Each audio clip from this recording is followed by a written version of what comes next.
Chapitre 2 2015. Dubreka, Guinée, 17 août. Cela fait 5 jours, à la date du 10 août 2015, que le pays n'a pas notifié de nouveaux cas. Pour maintenir le cap de l'objectif 0 cas, l'OMS, à travers ses équipes de mobilisation sociale et d'engagement déployées dans les préfectures, met l'accent sur l'implication des communautés, principal gage pour atteindre l'objectif 0 cas d'Ebola. 5 jours. Ce matin, Yaya a lu cette dépêche. D'abord sans trop y croire, puis en s'autorisant à penser ça. Oui, l'existence pouvait aussi apporter de bonnes nouvelles. 5 jours, 5 semaines, 5 mois. 5 mois qu'il était arrivé ici, dans la Hauptstadt, à Berlin. Yaya vivait à Mitte, littéralement le milieu, le centre. Car le quartier avait été, il y a longtemps, très longtemps, un lieu de vie incontournable. Bien avant que le mur n'en fasse la sinistre et première vision de l'Est, quand ceux de l'Ouest quittaient le métro et son terrible checkpoint armé pour passer 12 heures, pas plus, de ce côté de la frontière. Willkommen in die Deutsche Demokratische Republik, DDR. Mais ça, c'était avant.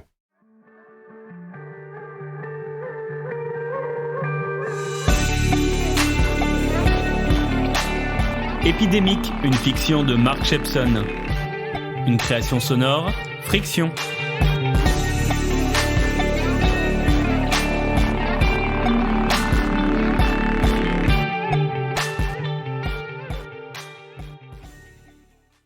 Épisode 2, Yaya.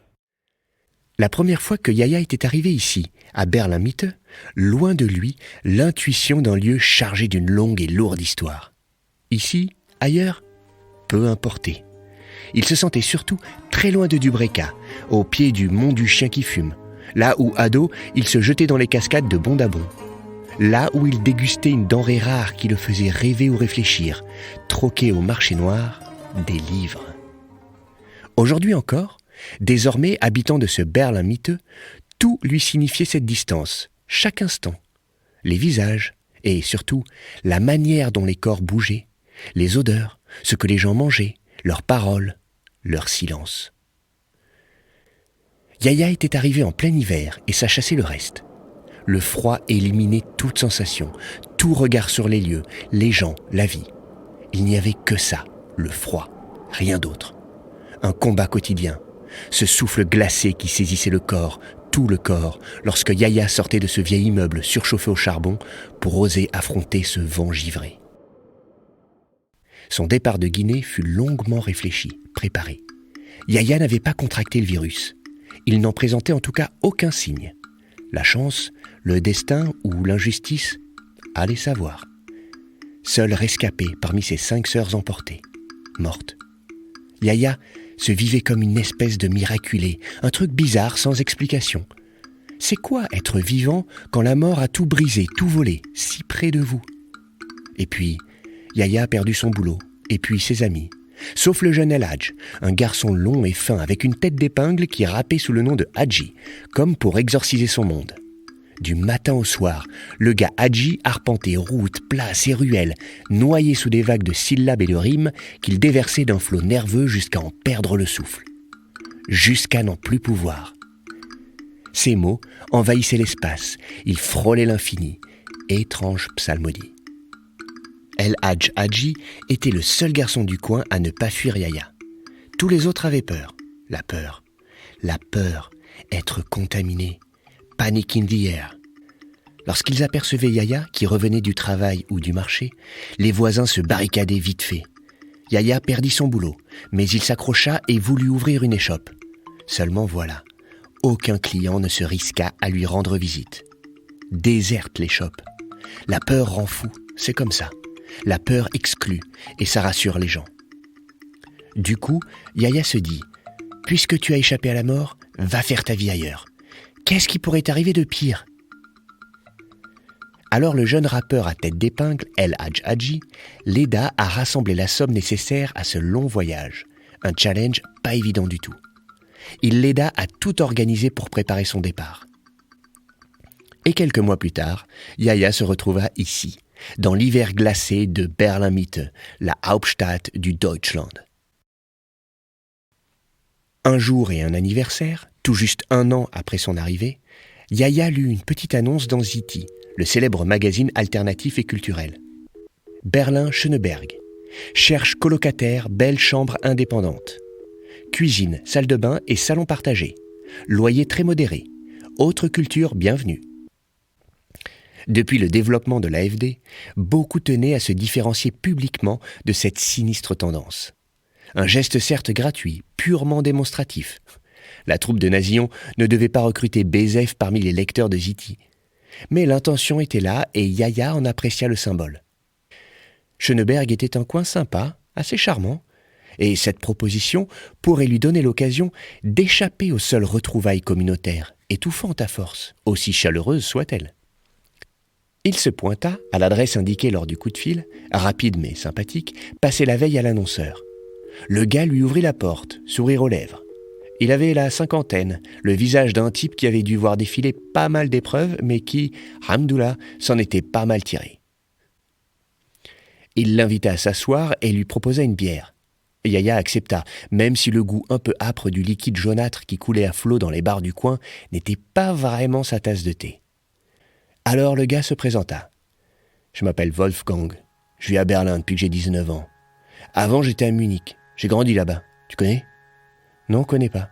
C'est pas grave, t'as rien perdu. » Yaya s'installa chez Wolfgang 1 semaine plus tard. Les deux hommes apprirent à se découvrir, doucement, sans forcer les choses. Des fois, ils cuisinaient ensemble. Yaya adorait les schnitzels, ces fines escalopes panées servies avec choux rouges et pommes de terre. Depuis son arrivée à Berlin, il se délectait de romans, de nouvelles. Un lecteur convulsif. Wolfgang lui montra sa collection de vinyles qu'il aimait faire craquer sous le diamant de sa platine tout en contemplant les pochettes légendes. Wolfgang eut envie d'en savoir plus sur le pays de Yaya, sans vouloir le cribler de questions. Il avait remarqué ça. L'évocation de ce temps-là était difficile, douloureux même. Alors, il se faisait discret. Une nuit, il chercha sur Internet. Aucun mal à trouver Dubrika, le mont du chien qui fume et les cascades de Bondabon, que Yaya évoquait avec un lumineux sourire. Enfin, un vrai sourire. Les photos faisaient rêver.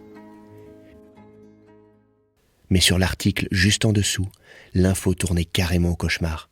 Un nom, un mot, s'étalait de témoignages en contribution scientifique. Ebola. Des chiffres, des faits lugubres qui lui rappelèrent le pire. Surtout quand il lut l'histoire de Mariam. La jeune femme y racontait sa maladie et concluait par ces mots « Cette chose-là, je ne la souhaiterais pas à mon pire ennemi. »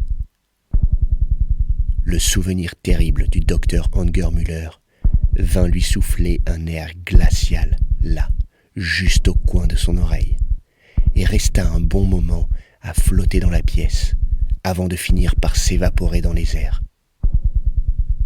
Un soir, une nuit, ils se dirent tout. Yaya venait de rencontrer une femme qui le faisait rêver, jusqu'à chantonner dans sa tête des airs saoul qui lui caressaient l'âme. Pour donner une petite chance à cette histoire, une chance à un futur, il eut besoin de dire, fallait que ça sorte de lui, de là où tout était enfoui, là, dans ces profondeurs inaccessibles. Wolfgang s'était reconstruit, de briques et de broc, lui aussi, dans le silence. Ces morts, ces visages piqués de taches, ces corps décharnés, aveuglés, vidés de leur substance, ces corps sans chair. Wolfgang, une vision lui revint, comme ça en fait, juste en racontant à Yaya. Comme si c'était hier, son premier rendez-vous en hôpital. L'attente, des heures. Enfin, un infirmier l'emmena dans un autre endroit dédié à une autre attente, une sorte de petit salon à l'écart du monde. Et c'est alors qu'il la vit. Une forme flottante, errante, toute perdue dans une robe de chambre pastel, un bleu si clair mêlé à une tonalité mauve pâle, d'une étrange douceur. Ni visage, ni bras, ni mains, on n'en devinait rien, juste une fluidité qui ondulait entre les murs. Une vie en désintégration, une âme évanouie. Et puis, il y eut le temps de la colère. Les sifflets hurlent, stridents, silence égale mort. lettres blanches sur rectangle noir. Une enfilade de corps étalés à ras le bitume. Ces corps effondrés sur l'asphalte glacé d'une avenue berlinoise, disent qu'ils sont indélogeables. Rien ne les fera partir. Rien, non rien. L'état d'urgence, c'est eux. Wolfgang en resta spectateur. Trop seul, trop faible, trop maigre. Déjà entre deux mondes. Un jour de décembre, juste avant son essai d'une première trithérapie, il croisa les cris et la fureur qui arpentaient l'asphalte. Lui, il avance, titubant entre les corps invisibles à son regard. Rien ne le touche, rien ne l'effleure, rien ne l'interpelle. Absent à la douleur, à la rage, à la violence. Absent, juste absent. Sa peau est comme une huile, rien ne l'accroche, rien n'y adhère. Encore là et déjà ailleurs. Yahya, lui, raconta ses corps qui se vidaient, expurgés, expulsés, brûlants, brûlés de fièvre. Les cadavres, leur odeur. Le calvaire de ses sœurs. La plus jeune avait 12 ans. 12 ans.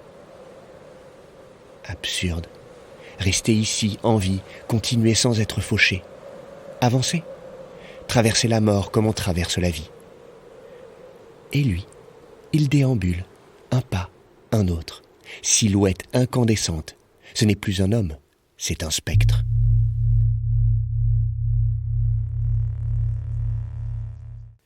Comme on ne pouvait pas tout dire, et surtout tout entendre, personne ne pouvait ça, Wolfgang et Yahya prirent un cahier pour écrire les choses d'hier.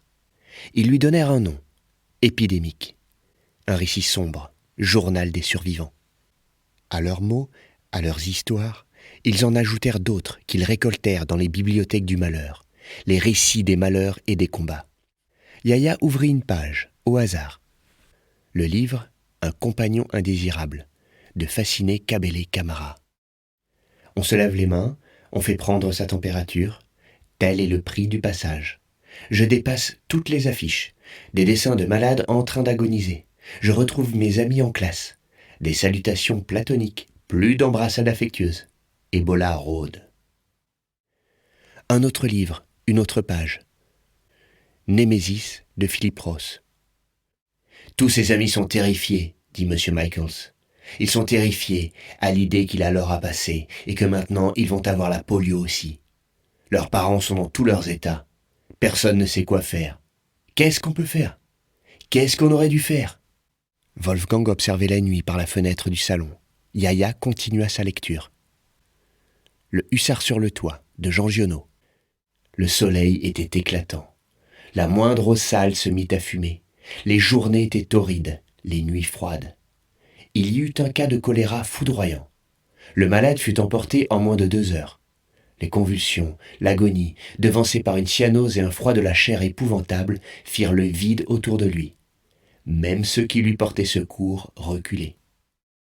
Yahya s'allongea sur le sol et déclama presque en silence, un chuchotement. La peste d'Albert Camus. Sans mémoire et sans espoir, ils s'installaient dans le présent. À la vérité, tout leur devenait présent. Il faut bien le dire, la peste avait enlevé à tous le pouvoir de l'amour et même de l'amitié. Car l'amour demande un peu d'avenir et il n'y avait plus pour nous que des instants. Et puis ils sortirent regarder la vie enneigée sous cet hiver si long, comme elle l'était avant, presque légère, presque insouciante. La vie.